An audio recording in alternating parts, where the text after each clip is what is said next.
بسم اللہ الرحمن الرحیم۔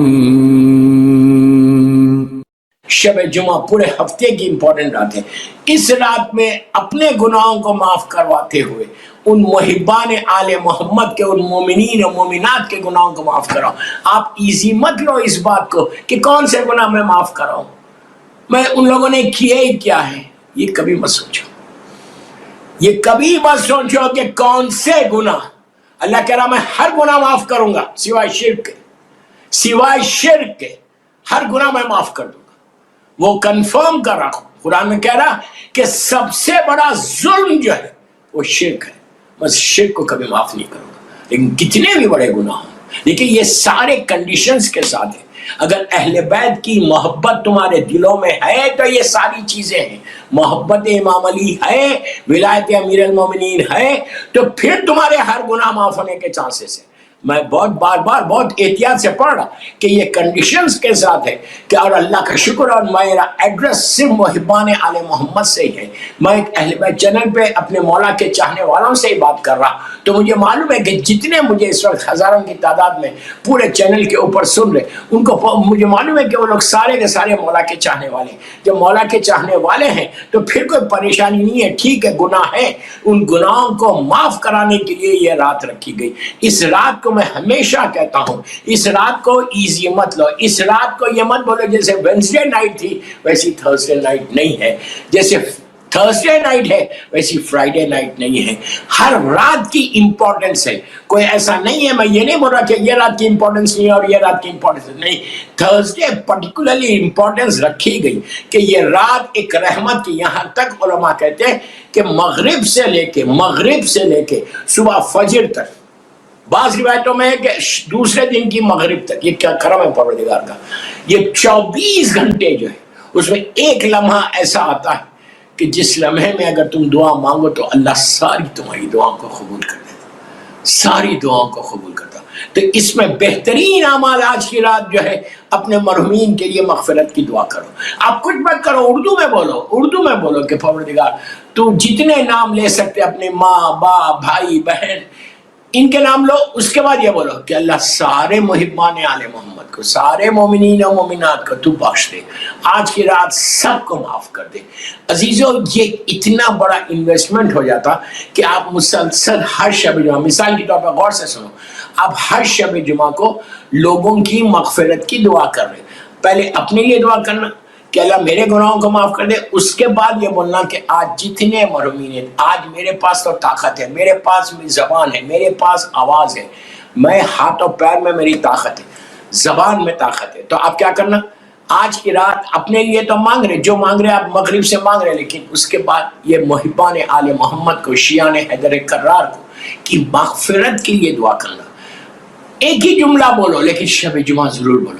شب جمعہ بولو گے تو عادت پڑ جائے گی، پھر تم ہر دن بولو گے، ہر رات میں سونے سے پہلے یہ بول کے سو کہ اللہ جتنے مولا کے چاہنے والے دنیا سے گزر گئے ان کی میں مغفرت کے لیے میں دعا کر رہا، ان کو تو معاف کر دے، ان پہ تو رحم کر دے، سب سے پہلے میری ماں پہ، میرے باپ پہ،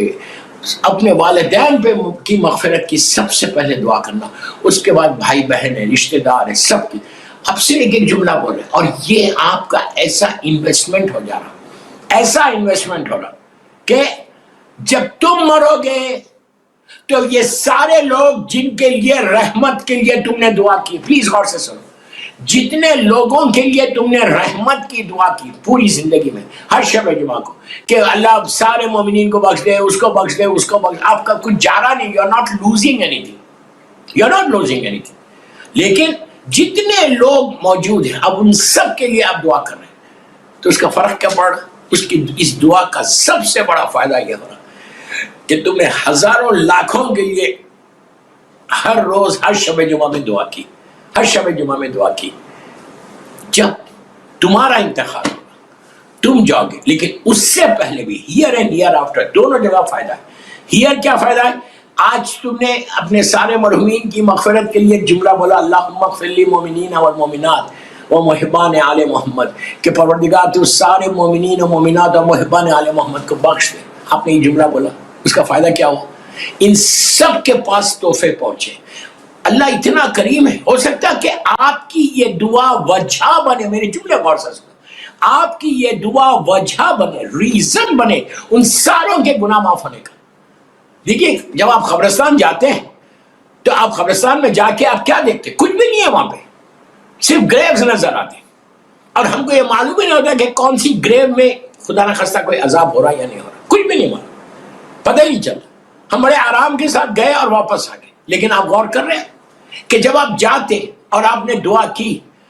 وہ اتنا کریم ہے، پروردگار اتنا کریم ہے کہ جیسی تم نے دعا کی، ہو سکتا تمہاری دعا، میری جملے غور سے، تمہاری دعا ریزن بنے، وجہ بنے سب کے عذاب کو اٹھا دینے کا،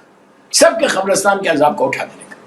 تو آپ سوچو کہ اگر کسی پہ تکلیف ہو رہی، آپ کو اندازہ نہیں، ہم کو اندازہ نہیں، اگر کسی لہر میں خدا نہ خواستہ، لاکھ بار خدا نہ خواستہ اندھیرا ہے، کوئی خدا نہ خواستہ کوئی پریشانی میں، کوئی تکلیف میں، کوئی عذاب میں، اللہ معاف کرے، اللہ معاف کرے، وہ عذاب میں ذکر کر رہا ہی نہیں، وہ عذاب میں، تو کیا ہوگا؟ جیسی آپ نے دعا کی، جیسے ہی آپ نے دعا کی، اس کا سارا عذاب اٹھ گیا۔ عذاب اٹھنے کا مطلب کیا؟ رک گیا عذاب۔ اندھیرا تھا تو روشنی آ گئی، گرمی تھی تو موسم صحیح ہو گیا نیچے کا، جو تکلیف ہے، میں عذاب اپنی زبان منہ تک آ رہا لیکن میں بول رہا نہیں، 1000 عذاب، اللہ معاف کرے۔ آگ کا خدا نہ خواستہ کسی کو عذاب ہے، پھانسی کا کسی کو عذاب ہے، جو واقعات ہیں، چونٹیوں کا عذاب ہے، اللہ معاف کرے۔ فشار خبر ہے، روز اس لیے بولتا ہے کہ روز کم از کم سورہ یاسین کا 1 رکوع تو پڑھو یار، 1 رکوع تو پڑھو، سورہ یاسین کا 1 رکوع تو پڑھو، اس لیے کہ سورہ یاسین فشار خبر سے بچاتی ہے، سورہ یاسین فشار قبر سے بچاتی ہے، آپ اس کو مان لو۔ آف کورس کنڈیشن اپلائی، مولا کی محبت دل میں رہنی چاہیے، بغیر محبت علی کے کچھ نہیں ہونے والا ہے، آپ پورا سورہ یاسین پڑھ لو کچھ نہیں ہوگا، لیکن اگر ولایت امیر المومنین دل میں ہے، 14 معصومین کی محبت ہے، تو اس کے بعد پھر یہ سارے کنڈیشن، میں ایک بات کلیئر کر کے پڑھ رہا ہوں۔ تو سورہ یاسین کا اگر آپ نے 1 رکوع بھی روز پڑھا، جسٹ 1 رکوع، بسم اللہ الرحمن الرحیم، یاسین اللہم صلی علی محمد وآل محمد وعجل پڑھے، والقرآن الحکیم انک لمن المرسلین علی صراط مستقیم سے، وَكُلَّ شَيْءٍ أَحْصَيْنَاهُ فِي إِمَامٍ مُبِينٍ، 1 رکوع ہو رہا، وہ پورا رکوع، جیسے ہی آپ نے پڑھا، آپ پڑھ کے اپنے ہاتھوں کو اٹھایا اور کہا پروردگار، پنجتن پاک 12 امام 14 معصومین کے وسیلے سے اس 1 رکوع کا ثواب سارے مومنین مومنات کو دے دے، محبان آل محمد کو دے دے۔ آپ نے اتنا ہی کہا نہیں ہمیں، اور آپ کو کچھ پتہ بھی نہیں کہ آپ نے کہا وہ پہنچا نہیں پہنچا، ہماری گناہگار زبان، ہماری نجس زبان، لیکن اس کے بعد بھی وہ اتنا کریم ہے، اتنا کریم ہے کہ جیسے تم نے کہا سارے محبان آل محمد کے فشار کو ختم کرتا۔ ہم کو نہیں معلوم، جب آپ آج کہیں گے کہ اللہم اغفر للمؤمنین والمؤمنات ومحبان آل محمد، تو اس سے فرق کیا پڑے گا کہ جج سے میں نے کہا یہ ہمارا انویسٹمنٹ ہے۔ آپ تصور نہیں کریں، آج عابد بالرامی کی بات سمجھ میں نہیں آئی، کل تم سمجھ میں آئے گی کہ اگر تم کرو گے، مثال کے طور پہ آج سے آپ نے یہ دعا کی کہ اللہ تو سب کو معاف کر دے، اللہ تو سب کو معاف کر دے، اللہم اغفر للمؤمنین والمؤمنات ومحبان آل محمد، یہ بولتے جا رہے ہیں، اور بحق محمد، یہ ضرور بولنا، بحق محمد و آل محمد تو معاف کر دے، بحق محمد و آل محمد تو معاف کر دے، بس آپ نے بول دیا۔ آج لوگوں کی تکلیف دور ہوئی، آج لوگوں کی تکلیف دور ہوئی، اندھیرے دور ہوئے، عذاب دور ہو گیا، رحمت آ گئی، تو وہ ساروں کے پر جب رحمت آتی ہے اور اندھیرے دور ہو کے روشنی آتی ہے، گرمی ختم ہو کے موسم صحیح ہوتا ہے نیچے کا، تو وہ پوچھیں گے نہیں،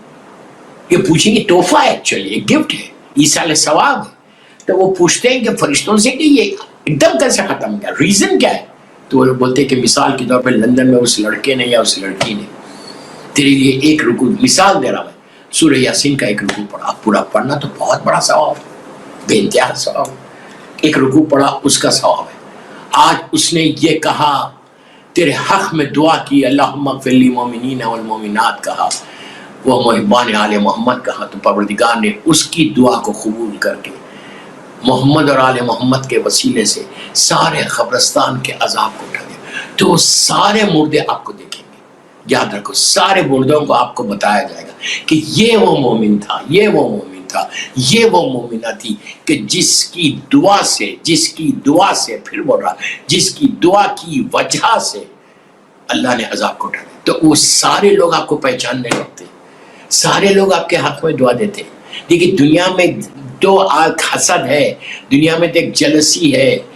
ہم ایک دوسرے کی نیکی کو بھی دیکھیں گے تو ہم نہیں اس کو یاد کریں گے, لیکن مرنے کے بعد یہ ساری چیزیں ختم ہو جاتی,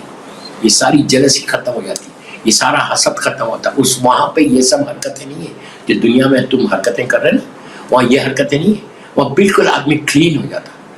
حسد بدترین گناہوں میں سے گناہ, میں نے بہت بولا ہے,